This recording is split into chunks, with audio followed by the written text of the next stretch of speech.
Il est 8h18, le petit déjeuner politique. Ce matin, c'est Adrien Quatennens, député du Nord et coordinateur de la France Insoumise. Bonjour Adrien Quatennens. Bonjour. Quelle solution face à la hausse des carburants? Jean-Luc Mélenchon, la campagne des présidentielles, on va évoquer tout ça dans un instant, mais on commence quand même par cette actualité assez chaude de la nuit, puisque de la nuit, les débats étaient aussi assez chauds et tendus à l'Assemblée nationale sur le pass sanitaire. Le maintien du pass qui est passé de justesse, vous vous y êtes opposé, vous, pourquoi?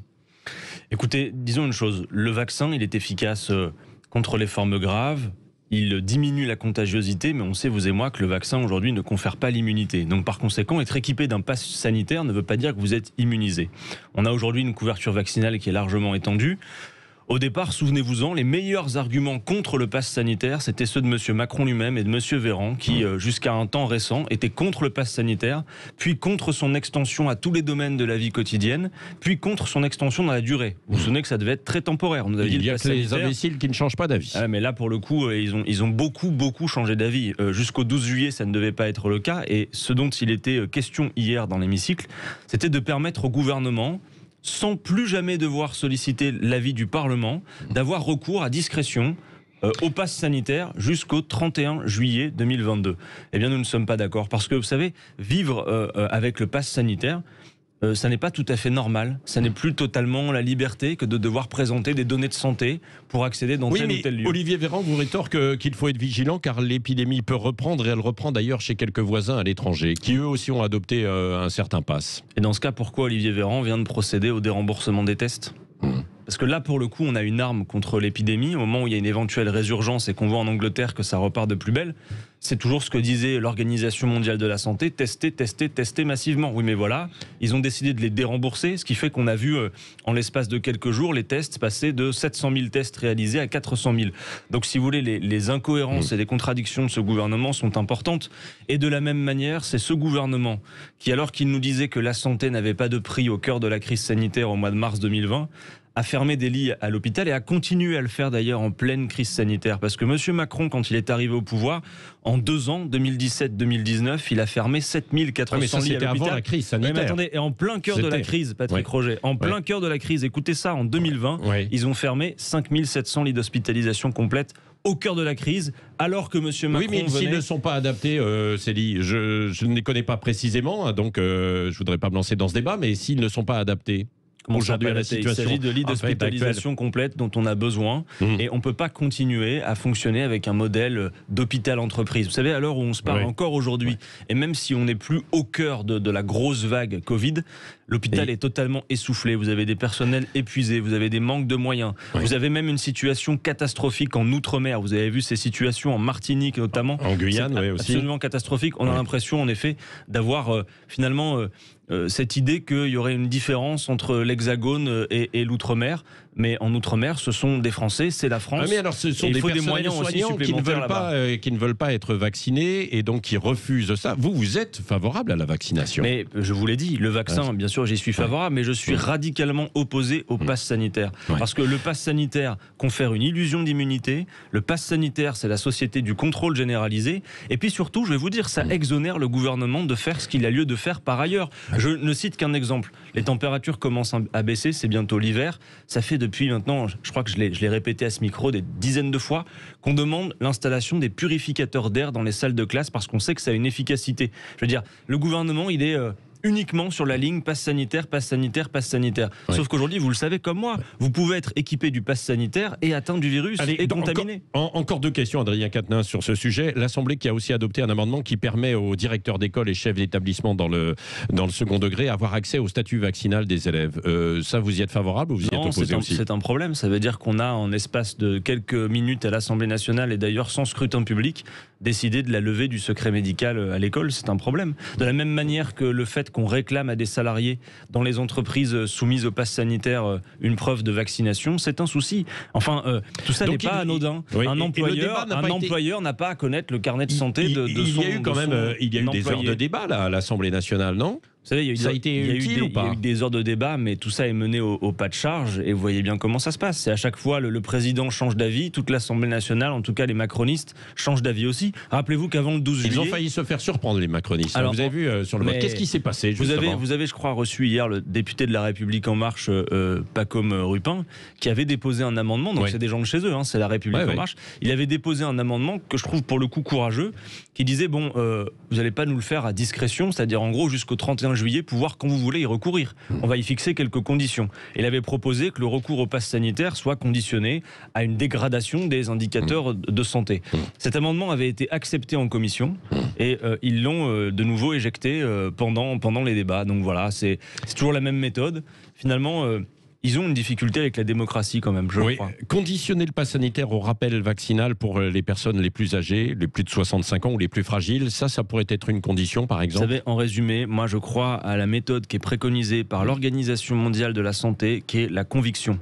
Et même moi, autour de moi, je veux dire, il faut convaincre les gens qui ont le doute de se faire vacciner. Il faut les convaincre que le vaccin permet en effet de limiter les formes graves du virus et de limiter la contagion, mais dire aussi très honnêtement que l'immunité collective ne sera pas atteinte. On sait que parmi la population vaccinée, il y a des gens qui font circuler le virus. Donc il faut continuer à être vigilant, il faut s'organiser, et puis il y a des tas d'autres choses à faire que nous avons 1000 fois proposées qu'ils refusent de faire. Oui, suspense autour des choix du gouvernement sur le carburant. Alors, chèque carburant sous condition de ressources, baisse des taxes. Vous êtes favorable à quoi? Quelle solution? À une solution qui n'a pas été évoquée à l'instant et que beaucoup de politiques n'évoquent pas. La seule, simple, efficace, celle que Jean-Luc Mélenchon propose, c'est le blocage des prix. Parce que, Patrick Roger, songez-y quand même, nous avons eu là des hausses successives pour le carburant, mais aussi pour le gaz, pour l'électricité.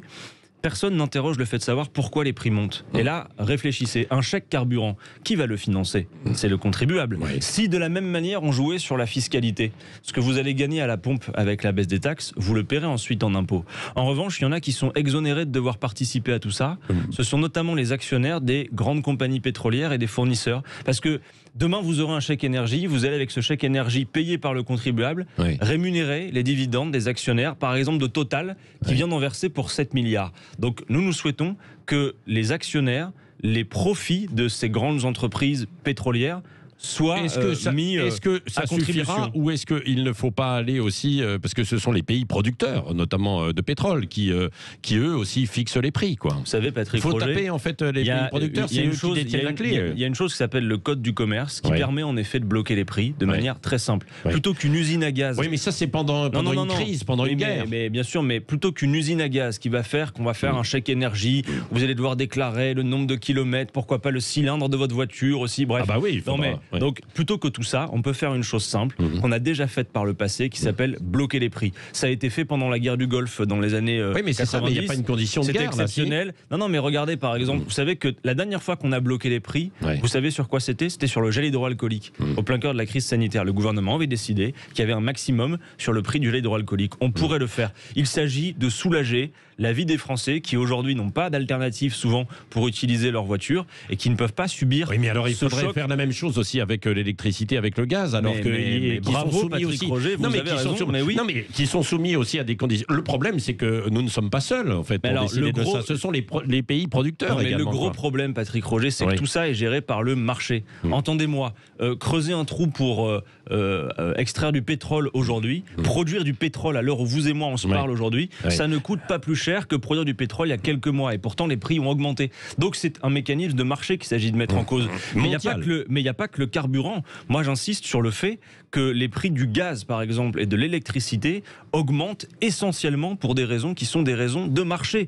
Notez cette absurdité par exemple, depuis qu'on a ouvert les marchés à la concurrence, le prix de l'électricité, Patrick Roger, il est indexé sur le prix du gaz. Ça veut dire que si le gaz augmente, pour de simples logiques de marché, mécaniquement, le prix de l'électricité augmente également. Il faut sortir l'énergie du tout marché. Quand ils ont ouvert à la concurrence, la Commission européenne promettait aux consommateurs, aux usagers, ça va baisser les prix. Depuis qu'ils ont ouvert à la concurrence, c'est 80% sur la facture de gaz en plus et 60% sur l'électricité. Donc il faut réguler tout ça, sortir l'énergie du marché, et puis pour soulager les revenus des gens, il y a une urgence aussi dont on parle trop peu, c'est d'augmenter les salaires. Jean-Luc Mélenchon propose le SMIC à 1 400 €. On a les moyens dans ce pays de faire en sorte par ailleurs que personne ne vive sous le seuil de pauvreté. Et nous proposons aussi, j'insiste là-dessus, une grande réforme fiscale qui permettrait de mieux répartir l'effort entre tous. Entendez-moi, avec la réforme que nous proposons sur la fiscalité, celles et ceux qui gagnent moins de 4 000 € par mois paieraient moins d'impôts avec Jean-Luc Mélenchon. Ah, les classes moyennes, donc, exactement, que vous allez chercher. Qui aujourd'hui portent tout l'effort sur leur dos,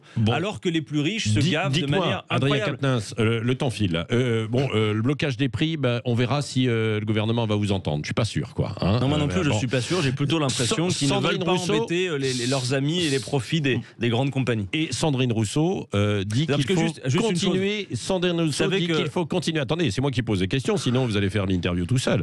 Ce sera une tribune. Sandrine Rousseau dit qu'il faut continuer d'augmenter le prix de l'essence, au contraire. Elle est radicale. Vous suivez sa démonstration ou pas ?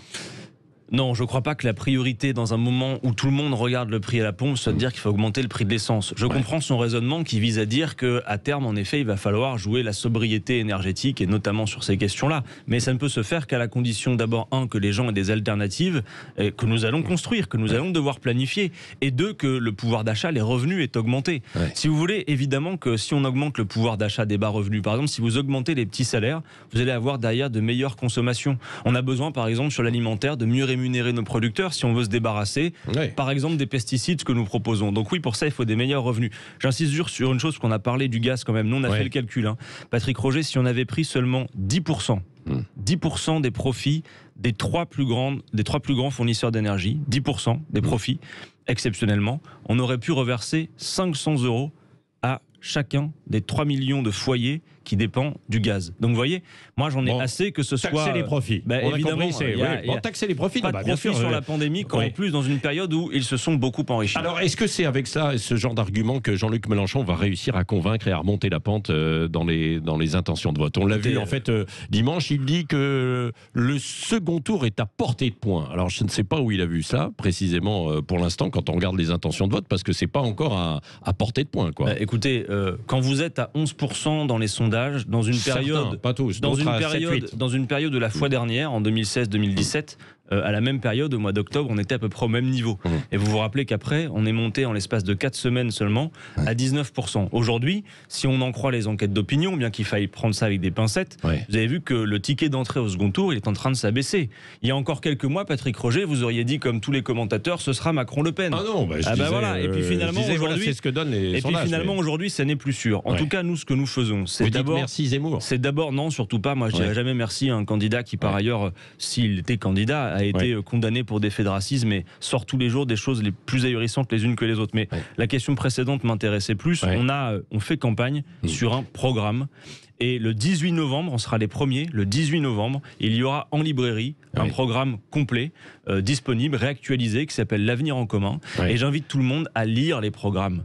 C'est pas une course aux petits chevaux, une campagne présidentielle. Mais est-ce que vous n'avez pas l'impression... Lisez les programmes, et nous, on a besoin que les milieux populaires votent, s'emparent de l'élection. Les classes populaires, on a plutôt l'impression qu'elles vont vers Marine Le Pen et Éric Zemmour. 30% d'intention de vote.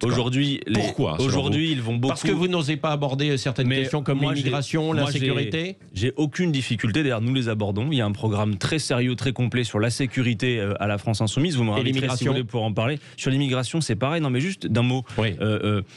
Les mouvements de population sont vieux comme l'histoire de l'humanité. Et aujourd'hui, quand vous regardez les chiffres aux portes de notre pays, c'est pas plus que d'habitude. Il n'y a pas de vague migratoire. En revanche, il faut dire les choses de manière très concrète. Il y en a peut-être un petit peu plus chaque année quand même. Il y a une chose qu'il faut dire concrètement, c'est que nous avons deux choses à faire.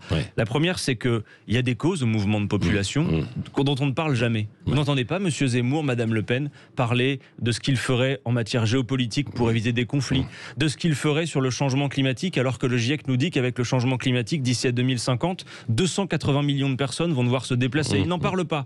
Ou des accords commerciaux inégaux. Et donc nous avons des causes à traiter parce que les gens aspirent souvent d'abord à vivre au pays correctement. Et ensuite, nous avons un devoir d'humanité. Car oui, quand 35 000 personnes depuis les années 2000 se sont noyées dans la mer Méditerranée, on doit pouvoir à l'échelle de l'Union européenne avoir ce devoir d'humanité et accueillir dignement les gens. Par contre, Monsieur Zemmour comme Madame Le Pen sur les questions économiques sont très macronistes. Monsieur Zemmour propose propose l'augmentation de l'âge de départ à la retraite. Oui. Monsieur Zemmour ne veut pas augmenter les salaires, Madame Le Pen non plus. Oui. Donc si vous voulez, pendant qu'ils vous servent leurs obsessions, que font-ils véritablement? Ils divisent à la base. Des gens qui auraient des causes communes à défendre et qui, en quelque sorte, vont se regarder sur la couleur de peau, sur la religion. Moi, je crois que ces obsessions-là, dans un futur très proche, vont être reléguées bien plus loin. Si vous songez, par exemple, c'est pas ce que au dit le changement sondage, climatique, ce n'est pas ce que dit le sondage interactif de ce matin au sujet en fait de l'immigration. Vous le regarderez. En tout cas, le sondage dit une nouvelle fois que le pouvoir d'achat est la y compris les mélenchonistes, 50% quasiment des mélenchonistes qui s'inquiètent justement autour de ces mouvements migratoires. Vous le regarderez et on en reparlera. Attendez, non mais Patrick Roger, Patrick Roger, il ne s'agit pas de s'en inquiéter, il faut traiter ça raisonnablement. Quand je vous dis que d'ici à 2050, 280 millions de personnes, non pas monsieur Patrick Roger, vont choisir de partir, ne vont pas avoir d'autre choix, il faut traiter ces sujets avec raison, il faut planifier, organiser, il faut avoir de quoi en effet faire en sorte de pouvoir accueillir dignement. 30 secondes, la passe d'armes entre la ministre Marlène Schiappa et Éric Zemmour au sujet de la visite au Salon de l'Armement.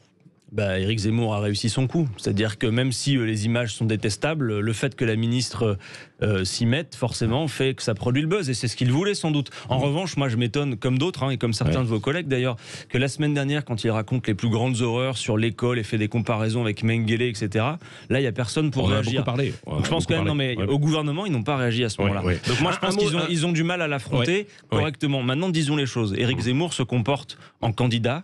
Éric Zemmour fait de la politique. Éric Zemmour est donc un adversaire politique qui doit être traité comme un adversaire politique. Merci Adrien Quatennens de la France Insoumise qui était l'invité ce matin de Sud Radio.